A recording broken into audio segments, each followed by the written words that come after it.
Maverick feels obligated this evening to address an emerging trend we see creeping into an otherwise super schoolboy football season.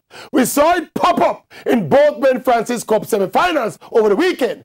First from Clarendon College striker Nicky Daly in scoring his team's equalizer against St. Elizabeth Technical. He then proceeded to lift off his jersey in the wild celebrations. And as soon as the celebrations died down, the referee was on spot to hand him his yellow card.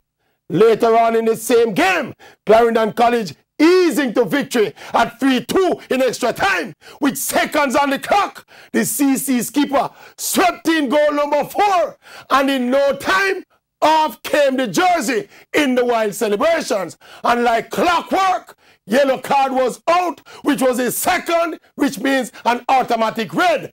Big skipper out of the Ben Francis Cup final.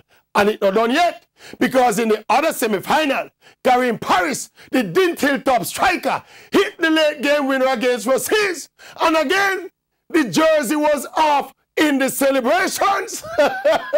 With, of course, the mandatory yellow card.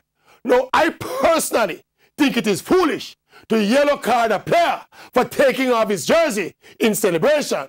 That is a fool rule. But the rule is still there, so work with it.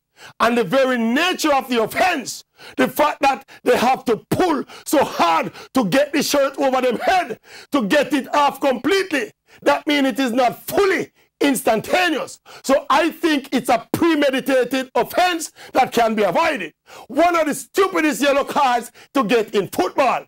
And the young baller them need to wise up, especially at this the business end of the season, with all big games to play and with cards carrying over from one competition to another. One unnecessary yellow card and you miss a semi-final or a final and cost your school a trophy.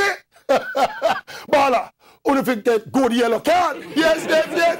A full yellow card them there. Idiot yellow card, but to that